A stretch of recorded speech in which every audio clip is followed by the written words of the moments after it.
여러분 안녕하세요. 종교철학 7주 차가 됐네요. 벌써 이제 중간고사 기간이 시작됐죠. 중간고사를 우리 안 보는 대신에 제가 이미 공표한 것처럼 10월 말일 31일까지 여러분이 우리 사이버 캠퍼스 과제난에 제가 말한 두 개의 에세이 1.5매씩 해서 여러분의 생각을 좀 정리해서 글 쓰는 훈련을 하는 거거든요. 여러분이 앞으로 살아갈 때 글쓰기를 해야 돼요. 자기 생각을 논리적이고 체계적으로 또 아주 설득력 있게 때로는 감성적으로도 이렇게 쓰는 훈련을 해야 하는데 에세이가 가장 좋거든요. 이게 무슨 논문이 아니니까. 그래서 우선 자기 생각, 여러분이 어떤 직장의 자기소개서나 앞으로 상위 학교에 갈 때 어떤 그런 에세이 쓰는 게 있잖아요. 그 모든 어떤 새로운 걸 시작할 때 그런 걸 요구받을 때가 많이 있습니다. 또 나중에 여러분이 또 책을 쓰거나 글을 쓸 때 이런 훈련을 대학에서 안 받으면 언제 받습니까? 그래서 이걸 자기 개발을 위해서 우리가 코로나 이번 그 사태를 통해서 인류의 어떤 삶의 방식이 달라졌고 앞으로 산업 구조도 달라지고 이게 가속화되는데 이때 한번 대학생으로서 내가 당한 이 경험을 한번 생각해보고 정리해보는 훈련은 매우 좋은 것 같아요. 또 여러분의 이제 수업을 통해서 이 수업을 도대체 왜 하나, 종교철학 왜 하나, 이것도 한번 생각해보는 것도 좋을 것 같고요. 예, 이제 우리 이 과제로 하죠. 꼭 알아야 할 기독교 핵심 진리 20가지. 자, 그래서 오늘은 이 교시에는 사과, 우주란 무엇인가, 이제 창조론에 대해서 하는 거고요. 5과는 이제 5과 이제 3교시에는 5과 기도란 무엇인가에 대해서 하고요. 이제 4교시에 6과 천사, 사탄, 귀신 이제 소위 영적인 세계에 대해서 할 겁니다. 기독교는 이 물질 세계만 믿는 게 아니죠. 영적인 세계가 있고 하나님이 영의 근원이신데 하나님을 영이라고 할 때하고 또 이런 그 영적인 세계, 천사, 사탄, 귀신 뭐 이런 거 영혼 이런 거하고는 다르죠. 하나님은 우리가 달리 표현할 말이 없어서 영이라고 하는 거예요. 푸뉴마, 스피릿. 그렇지만 우리의 영과 하나님의 영은 완전히 다른 거죠. 우리는 한 피조물이고요. 피조된 하나님 만드신 어떤 것이고요. 그게 이제 지금 우리가 아는 물리적인 법칙에 제한을 받는 그런 물질 세계가 아니라는 거지. 피조물이에요, 그것도. 그러나 하나님이 영이시라는 건 완전히 다르죠. 그건 신으로서의 존재를 말하는 겁니다. 하여간 이런 세 가지에 대해서 오늘 여러분이 배우겠습니다. 이제 이걸 통해서 여러분이 뭐 이거 학점 따기 위해서만이 아니라 정말 한번 우리 기독교가 뭘 얘기하고 있는지 또 다른 종교와 비교해서 어떻게 다른지 좀 생각해보는 시간이 됐으면 좋겠습니다. 우선 첫째 시간이 좀 긴데요. 우선 그림을 보면서 이제 제 얼굴은 그만 보시고 이제 이 사진과 동영상을 보시면서 같이 수업을 해보겠습니다.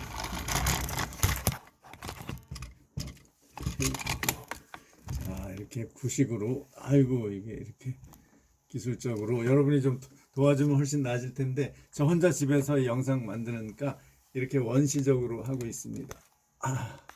자, 이 그림을 보면 우리는 우연히 존재하는 걸까요? 이게 기독교의 근본 질문입니다. 우리가 경험하는 이 세계는 존재하잖아요. 우리 자신을 포함해서. 그걸 부정할 수는 없죠. 그런데 과연 이게 어떻게 존재하는가? 하나님이 만든 건가? 아니면 저절로 있는 건가? 이 두 가지가 기독교의 가장 근본적인 질문입니다. What is creation? 크리에이션이 뭔가? 그래서 이 우주, 코스모스에 대한 기독교적 정의는 하나님이 스스로 존재하시며 선하신 삼위일체 하나님이 하나님의 계획, 예정과 무한한 능력, 전능으로 창조하신 모든 것, 물질과 비물질적 세계를 우주라고 하는 겁니다. 이것을 인정하는 거죠. 지적으로 인정할 뿐만 아니라 우리 기독교는 믿는 거죠. 신앙적으로 믿는 거죠. 그래서 그 성경적 근거는 창세기 1장 1절에부터 나오죠. 태초에 하나님이 천지를 창조하시니라 땅이 혼돈하고 공허하며 이때 이미 땅이 나오면서 물질이 만들어진 것을 상태를 얘기하는 거예요. 처음에는 아무 형태가 없이 혼돈하고 공허하며 흑암이 깊음 위에 있고 하나님의 영은 수면 위에 운행하시니라. 하나님이 이르시되 빛이 있으라 하시니 빛이 있었고. 또 이것을 이제 신약 성경에서 골로새서에 보면은요. 그는 보이지 않는 골로새서 1장 16절 보이지 아니하는 하나님의 형상이시요 모든 피조물보다 먼저 나신 이시니 이제 그는 예수 그리스도죠. 만물이 그에게서 창조되되 하늘과 땅에서 보이는 것과 보이지 않는 것과 혹은 왕권이나 주권들이나 통치자들이나 권세들이나 만물이 다 그로 말미암고 그를 위하여 창조되었고 또한 그가 만물보다 먼저 계시고 만물이 그 안에 함께 섰느니라. 이게 삼위일체의 아주 결정적인 근거가 되는 말씀이죠. 예수 그리스도가 그냥 역사 속에 2000년 전에 태어난 한 인간이 아니라 만물보다 먼저 계시고 만물이 그 안에 함께 계시고 만물이 그에게서 창조되었다라는 신이시다라는 거죠. 성자 예수 그리스도가. 그런데 여기서 우리에게 중요한 것은 그 예수 그리스도가 성부 하나님과 성령 하나님과 함께 창조하신 세계가 보이는 것과 보이지 않는 것을 다 포함한다라는 겁니다. 예. 그래서 우리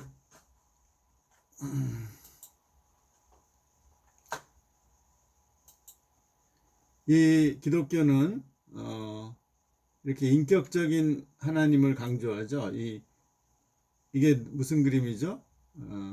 미켈란젤로의 이제 천지창조 그림 중에 하나님이 인간을 창조하는 그림이죠.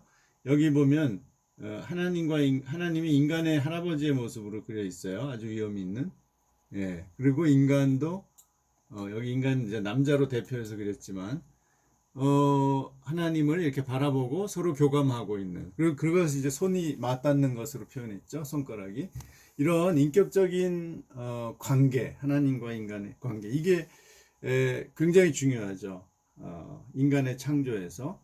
그러니까 인간은 이렇게 하나님과 교류할 수 있는 유일한 피조물이다라는 거죠. 그래서 그것이 근거는 하나님의 형상을 받았다. 하나님의 형상은 칼빈에 의하면 지혜, 의, 생명, 능력, 선, 자비.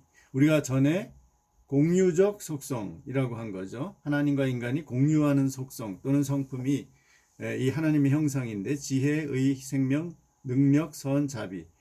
그러니까 우리가 인간이 타락했어도 이 기본적인 하나님의 형상이 완전히 사라져서 제로가 된 게 아니에요.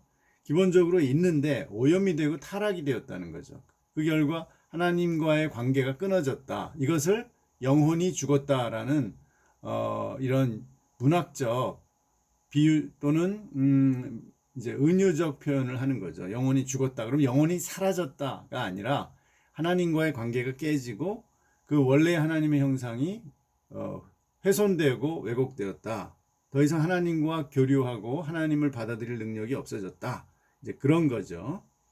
그리고 이 남자와 여자로 창조하셨다. 그래서 성경이야말로 남녀 평등을 전제해요. 왜냐하면 물론 이제 그 과거의 역사적으로 이제 남존여비 또는 남성 중심주의가 오랫동안 인류의 역사의 실제 상태였죠. 그래서 그것을 그 사회상을 그대로 성경에 기술한 면이 있지만 그러나 이 원리적으로 보면 성경은 하나님이 인간을 창조하시되 자기 형상대로 창조하시고 남자와 여자를 창조하셨다. 동등하게 창조하셨다는 것이 근본적으로 전제되어 있죠.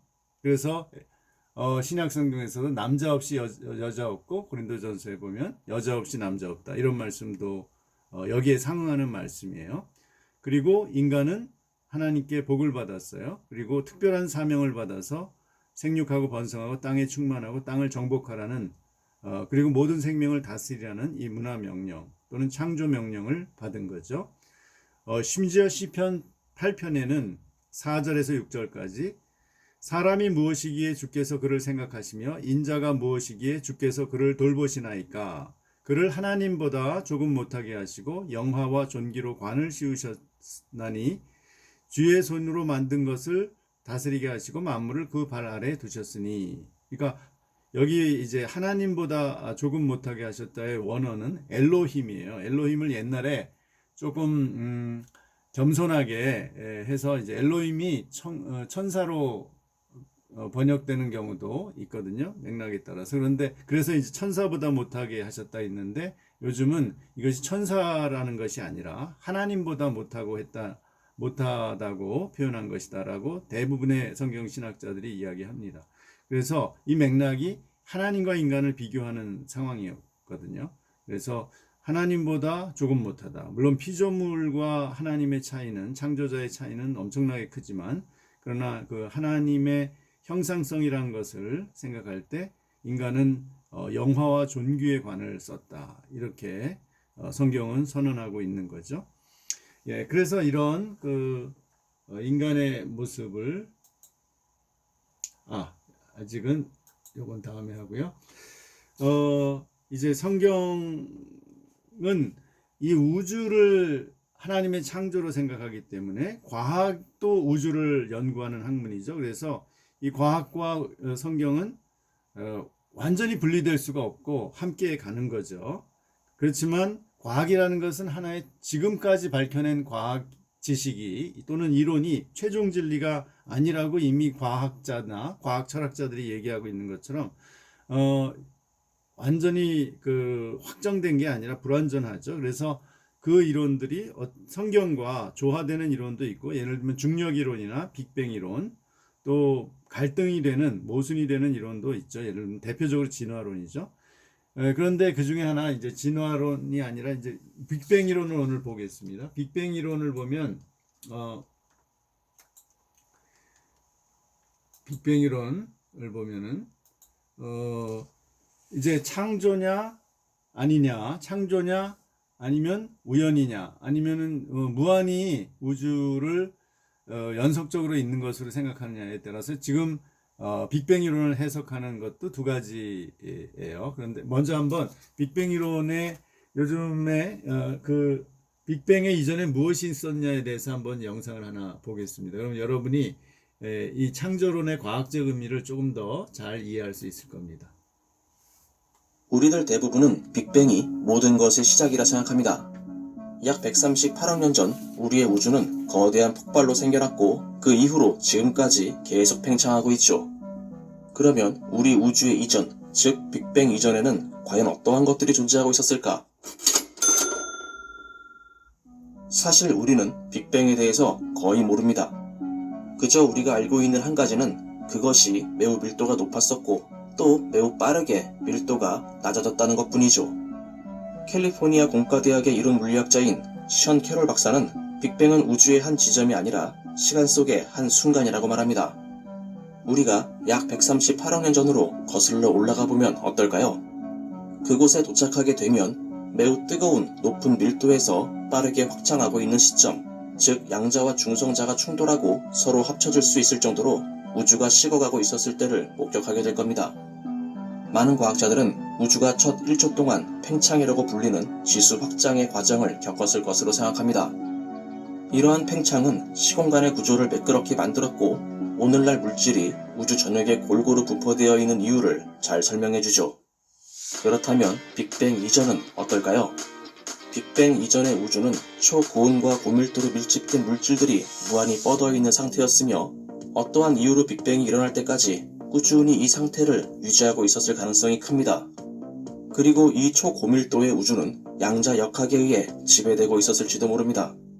아니면 빅뱅 이전에 우리가 진지하게 생각해봐야 될 다른 무언가가 존재했었을 가능성도 있습니다. 그 한 가지 가능성은 빅뱅이 시간의 시작이 아니라 대칭의 순간이었다는 겁니다. 이 아이디어는 빅뱅 이전의 우주가 지금의 우주와 생김새는 동일하지만 미래가 아닌 과거로 향해 엔트로피가 증가하고 있었다는 것이죠. 엔트로피의 증가 또는 증가하는 무질서는 본질적으로 시간의 화살이라고 캐럴 박사는 말합니다. 그래서 빅뱅 이전의 우주의 시간은 현대 우주의 시간과 반대로 흘렀고 우리의 우주는 결국 과거의 시간이라는 것이죠. 이러한 아이디어를 지지하는 사람들은 빅뱅 이전인 거울 우주의 특성이 현대 우주의 특성과 정반대로 구성되어 있었을 것이라고 제안합니다. 예를 들어 물리학자인 데이비드 슬로는 옥스퍼드 과학 블로그에 분자와 이온의 비대칭은 현재 우주의 것과 정반대의 구조로 되어 있을 것이라고 기술했습니다. 그래서 빅뱅은 모든 것의 시작점이 아니라 이전의 우주가 수축된 뒤 다시 팽창했던 순간이라는 것이죠. 이 빅바운스 개념은 우주가 확장 축소를 반복함에 따라 빅뱅이 무한히 일어날 수 있음을 보여줍니다. 그러나 캐럴 박사는 팽창하고 있는 우주가 왜 다시 수축하게 되고 낮은 엔트로피 상태로 되돌아가는지에 대한 설명이 없다는 점을 지적하고 있죠. 또한 2004년 물리학자들은 어쩌면 우리의 우주가 과거의 우주의 시공간이 찢어져서 생겨난 자식 우주일 수 있다고 제안했습니다. 이것은 마치 핵이 붕괴하는 것과 비슷한데 핵은 붕괴할 때 알파나 베타 입자를 뱉어냅니다. 부모 우주도 이와 비슷한 일을 하게 되는데요. 이때 입자 대신 아기 우주들을 무한히 내뱉게 되죠. 이 아기 우주들은 말 그대로 평행한 우주이며 서로 상호작용하거나 영향을 미치지 않습니다. 이러한 빅뱅은 스티븐 호킹 박사에게 있어서도 아주 중요한 사건이었습니다. 하지만 그는 빅뱅 이전은 관측할 수 없으며 따라서 정의할 수 없다라고 말했죠. 박사는 이것을 가리켜 무경계 제한이라고 말했습니다. 즉 시간과 공간은 유한하지만 이들은 시작과 끝 등의 어떠한 경계를 가지고 있지 않다는 얘기입니다. 예를 들면 지구는 유한하지만 그 시작과 끝이 없다는 것과 같다고 할 수 있죠. 호킹 박사는 빅뱅 이전의 사건은 관찰 결과가 없기 때문에 이론에서 제외시킬 수 있으며 그냥 빅뱅에서 모든 것이 시작되었다고 말할 수 있다 라고 말했습니다. 과학자들이 빅뱅의 순간을 관찰할 수 있는 방법이 없기 때문에 이 모든 것이 다소 엉망진창으로 들릴 수도 있습니다. 그러나 과학자들은 벌써 포기하기엔 이르다고 말합니다. 아직 조사해볼 것들이 많이 남아있고 연구해볼 가치도 충분하다는 것이죠. 일반적으로 우주는 이 세상의 모든 것을 의미합니다. 그리고 빅뱅은 지금의 우주죠. 우주는 이 세상의 모든 것이기 때문에 빅뱅 이전에는 아무것도 없었던 것일까요? 아니면 우리 이외에도 다양한 우주가 존재하고 있는 걸까요? 어쩌면 우리는 영원히 이 비밀을 풀 수 없을지도 모릅니다.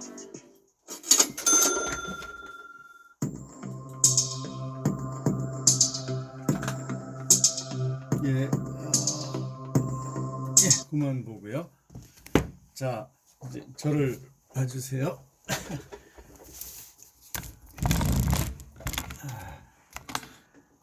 예,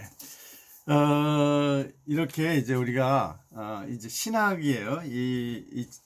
우리가 이 기독교 핵심 교리를 다루는 것은 이제 신학이라는 학문인데, 그 종교 철학에서 배운 것처럼 이제 이 신학의 문제를 철학이나 과학이나 윤리나 또 사회하고도 이제 관계해서 생각을 해보는 것이 종교 철학의 여러 가지 활동이에요.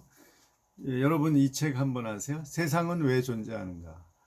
이건 짐 홀트라는 과학 전문 기자, 뉴요커에 글을 쓴 뉴욕타임즈랑 이런 분인데 아주 그동안의 기독교 신학과 철학과 과학 이론들을 전부 종합해서 나름대로 세상이 왜 존재하는지 이 궁극의 수수께끼에 대해서 정리를 해놓은 책입니다. 재밌어요. 한번 읽어보시고 여러분이 공부한다는 건 이런 주제에 따라서 이런 책들이 있죠. 아주 뭐 물리학 책을 여러분이 읽기는 어렵잖아요. 저도 어렵고 우리가 비전공자로서 이 정도의 이제 언론 저널리즘에서 쓴 이 깊이 있는 이런 연구서들을 또는 뭐 설명서 하는 책들을 읽어볼 필요가 있습니다. 그럼으로써 여러분이 훨씬 더 깊어질 수 있죠.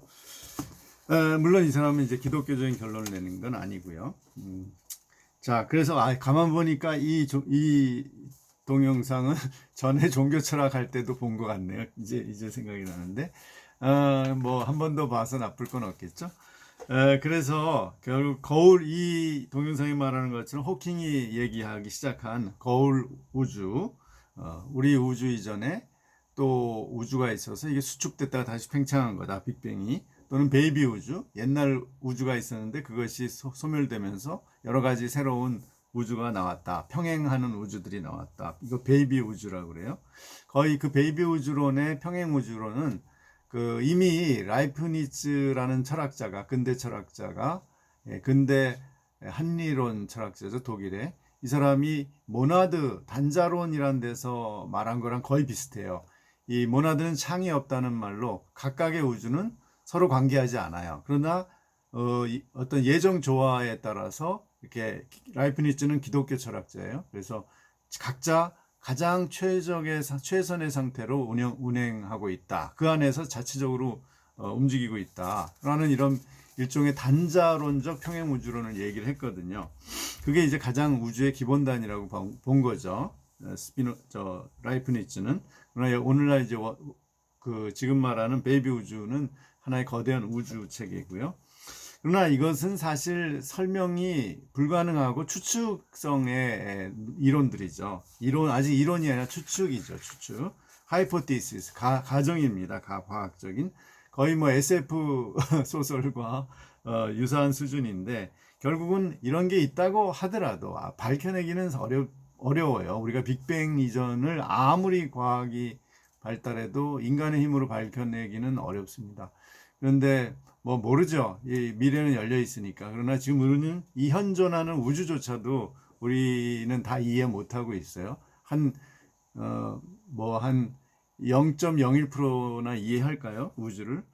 그런데 이제 아무리 이게 있다고 하더라도 과연 또 다른 질문이 철학적으로나 신학적으로 제기되는데 그게 뭐냐면 이 베이비 우주는 또 어디서 그 부모 우주는 어디서 생겨났으며 옛날에 빅뱅 이전에 거울 우주는 또 왜 어떻게 생겨났을까? 라는 질문은 여전히 계속되는 거예요. 그 전에 뭐가 있었다면 그건 또 어디서 생겨났지? 그러니까 그냥 결국 쉬운 말은 영혼이 있다라는 이런 대답밖에는 안 나오죠. 결국 두 가지 결론입니다. 어떤 시작이 있고 그것을 누군가가 만들었다.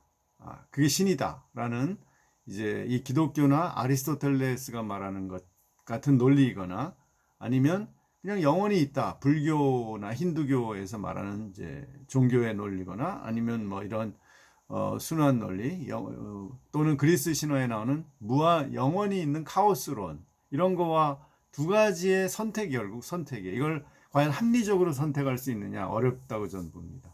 결국은 믿음의 문제예요. 어느 하나의 믿음을 선택할 수밖에 없고 예를 들면 칸트는 이 독일 철학자 관념론자 칸트는 둘 다 합리적이다 이렇게 얘기했어요. 소위 순수이성의 이율배반 해서 안티노미엔 해서 결국은 둘 다 우리가 경험할 수 없기 때문에 어차피 생각으로 가능하기 때문에 둘 다 선택을 해도 그 자체는 모순이지만 우리가 합리적이라고 생각해야 된다. 이렇게 아주 일종의 양비론이죠. 중립론을 얘기를 했어요. 그러나 유신론은 하나님이 계셔서 이 하나님이 이 우주를 창조하셨다. 그 구체적인 방법이 우리가 아는 지금 과학적 지식으로는 빅뱅 같은 현상을 통해서 일으키셨다. 이렇게 볼 수 있죠. 그러나 빅뱅 그 과학이 말할 수 있는 건 그 현상만이고 그 안에 하나님의 예정과 섭리라든지 하나님과의 의존 관계 이런 거는 전혀 과학에서는 얘기할 수 없죠. 그러나 우리 기독교 신앙은 이런 관계를 설명하는 거죠. 시편 46편 1절에 보면 하나님은 우리의 피난처시요 힘이시니 환난 중에 만날 큰 도움이시라. 완전히 우리가 의지하는 존재라는 것을 얘기하죠. 예레미야 10장 10절에는 오직 여호와는 참 하나님이시요 살아계신 하나님이시요 영원한 왕이시라. 이렇게 하면서 그의 권능으로 땅을 지으셨고 그의 지혜로 세계를 세우셨고 그의 명철로 하늘을 펴셨으며 라고 이야기하죠.